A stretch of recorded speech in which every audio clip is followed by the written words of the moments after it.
functions exhibit a key feature called symmetry.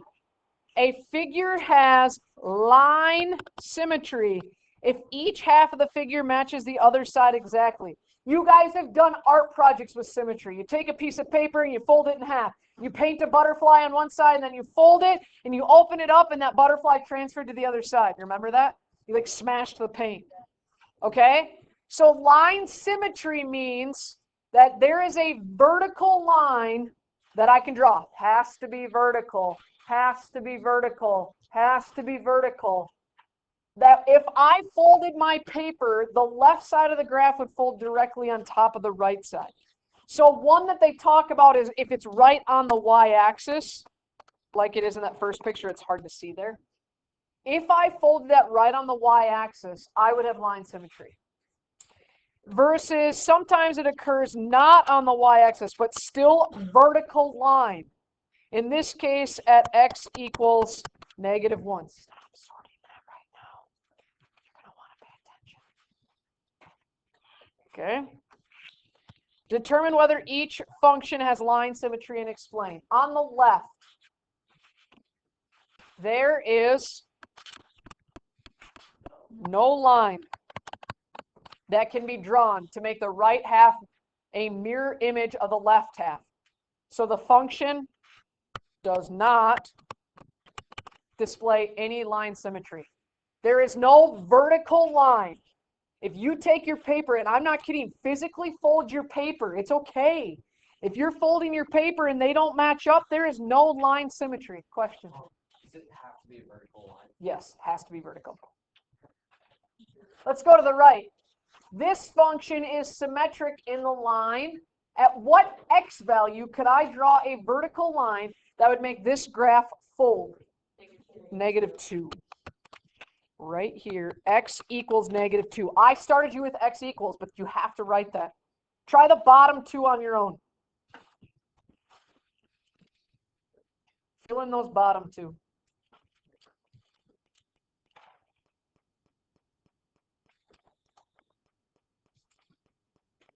Again, normally on a test, I'm not making you fill in blanks, but that's like the warm-up to it. On the left, this function is symmetric in the line x equals 1.5. I like that. On the right, there is no line that can be drawn to make the right half of the function a mirror image of the left half, so the function does not display any line symmetry. Okay, that one, not terrible, agreed? Vertical line, and it has to be x equals something. Has to be a vertical line, x equals. See if you can answer part A and B of the next one on the top.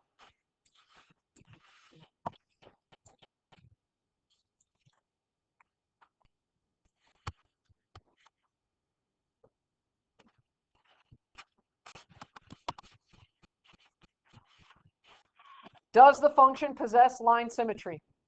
Yes. Describe the line symmetry. What that means is x equals 3. That's all you'd have to write. Yes, it's symmetric at x equals 3. If you draw a vertical line through +3, it would match. Bring on line symmetry, right? We got that one. Okay, there's the first thing we're learning today. Second thing, a function is increasing where the graph goes up and decreasing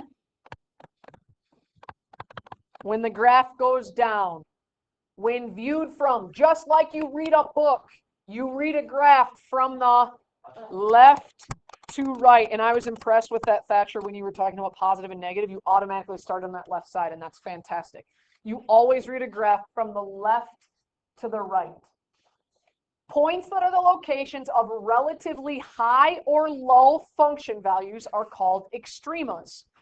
Point A is a relative minimum because no other point has a lesser y-coordinate. I hate the word lesser. Point B is a relative maximum because there's no other nearby point that has a greater y-coordinate. People every year say to me, Miss Hoff, why do we have to say relative minimum and relative maximum? Because is point B the highest point on that graph? No, because over here on this left side, it continues to climb, correct? But relative means in this region, in this area, it's my high point. Notice, at a relative maximum, my graph goes from increasing to decreasing. At a minimum, my graph goes from decreasing to increasing. Kind of like positive and negative switches occur at x-intercepts, right? Your increasing and decreasing switch occurs at maxes and mins. All right, we need to determine where it's increasing or decreasing. So if we read ahead in this sentence, it talks about when the graph is viewed from left to right, the function is increasing. Okay, so look at our graph. When does my graph start increasing? X value. Jackson? X value. Like 2.8. No. Like 0. 0. Yeah, 0. Right here. Yeah. Yep, 0. So when X is now greater than or less than 0? Equals not an option. Greater than. When X is greater than 0, or in other words, to the right, the function is increasing. So the function is increasing when X is greater than 0. When X is less than 0, the graph goes down as you view it from left to right. So the function is decreasing for X is less than 0. You're always giving me X values. You're always giving me X values except the y-intercept. When X is greater than 1, the function is increasing or decreasing?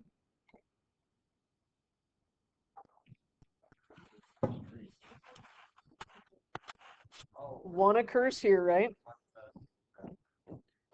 X is greater than 1, which means to the right. You start furthest left and go to the right. Are you going up or down? So you are decreasing. When you drive that Matchbox car, are you going up a hill or are you going down a hill? That's the second thing.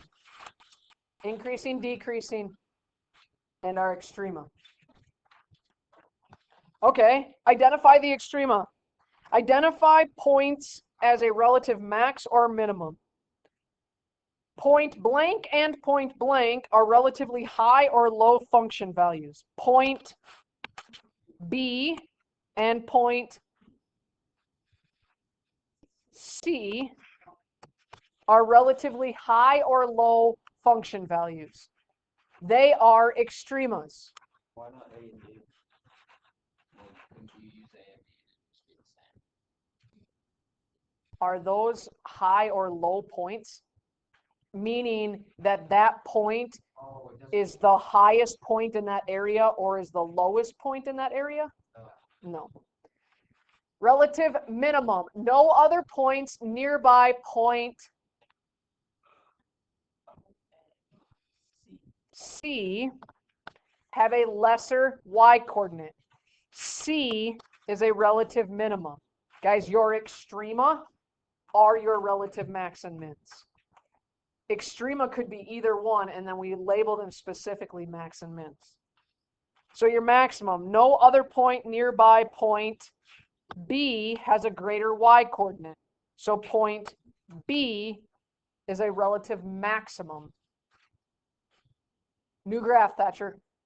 Yeah. Which point or points is or are relative minimum? Write it down, don't say it out loud. There may be one, there may be none, there may be multiple. Which point or points are relative minimum?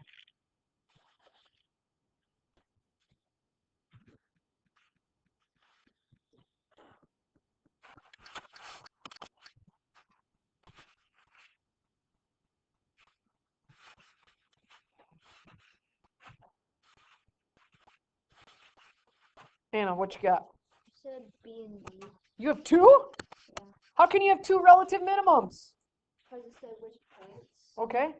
But I thought minimums were supposed to be the lowest point. How can you have two low points? Because they're relative. What does that mean? There's like the lowest. I don't know. Relative meaning in the area. Is she right? 110%. Both of those in that area are the lowest point. Because look, the graph goes down, and then what does it do? Goes up. Is that a low point?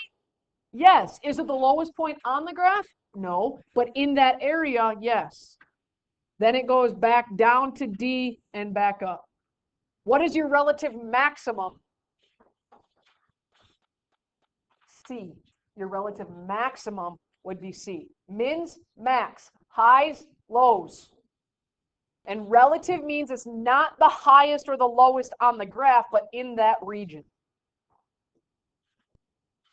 End behavior. Guess where we're looking on the graph? On the ends. On the left side, on the right side. End behavior describes the values of a function at the positive and negative extremes in the domain. Domain. Domain. That's talking about your x values. We want to know what is happening to our graph on the ends. End behavior. End behavior. Guys, you're looking at which direction it's pointed. Okay? On the left side of our graph, which direction is that arrow pointed? Up. So on the left side is our small x values, correct? Just like on a number line. So as x is going down, y is actually increasing. How do I know that? It's going up. On the right side, where x is getting larger, as I move to higher x values, which direction is this pointed? Down, meaning y is decreasing. Every single problem with end behavior, you're going to talk about when x increases and when x decreases. The left side and the right side. Determine the end behavior of f of x. As we move to the left towards Weiss's room on the graph, the value of y is getting increasingly smaller. On the left, it is going down. So as x decreases, y smaller, decreases, decreases. As we move to the right on the graph, the value of y gets increasingly bigger. Thus, as x increases, or I move to the right, y increases. Fill out this one to the right. Fill out the one on the right.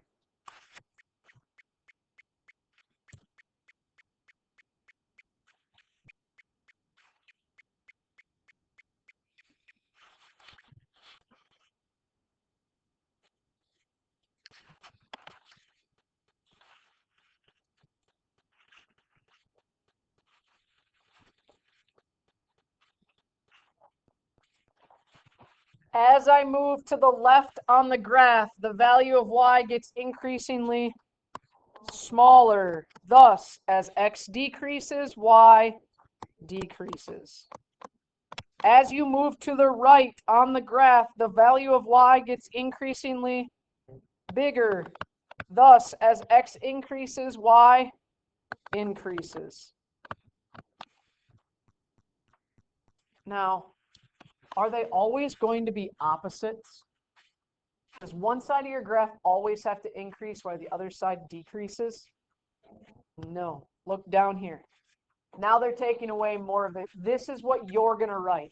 You don't have to say, as you move to the left. But you do have to write, as x increases. Now, pop quiz, increases. X is increasing. Which side of the graph is that? That is on the right-hand side. What's happening to your graph on the right? It's increasing. Y is increasing. And you know that because the arrow is pointed up. As x decreases, which is the left side of the graph, what is y doing? It's still increasing. Both end of the arrows are going up. Do this one.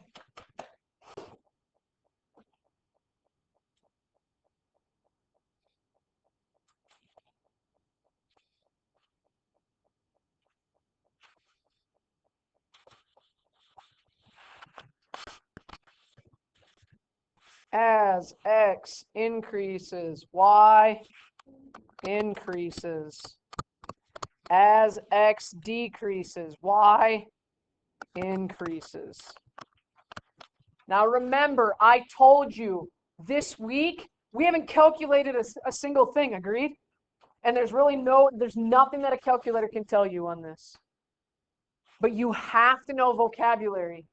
You have to understand, what does it mean positive and negative. Today I'm adding to that, what does it mean increasing, decreasing, max, min, extrema, and behavior. Okay? Your homework starts on the next page. Read your directions carefully. Oh, pause. Look at me. Hold your hands so I know you're listening. I'm gone tomorrow. Remember that? Okay? I do not know who your sub is. As you walk in, I'm going to have directions on the board for you, but it's going to tell you to turn this in. You're going to turn this in to me, okay, in the hand-in box. And then I will have a video recorded for you like I'm here. They will hand out the packet for tomorrow, and you guys will watch the video, take notes with me, and complete the worksheet. I'll be here on Thursday. I also am available via email if you need something, okay? When we review this or practice this, I will be here tomorrow or on Thursday. Then you have a quiz on Friday. Cool? Here's the deal. You guys are a great group of kids who have a lot of energy at the end of the day, right? So I'm going to make this statement. I will not come back to any issues that happened in this classroom. Agreed? Be better than you are for me. You're great for me, but be better for that substitute. Yes? All right, cool. Go to work.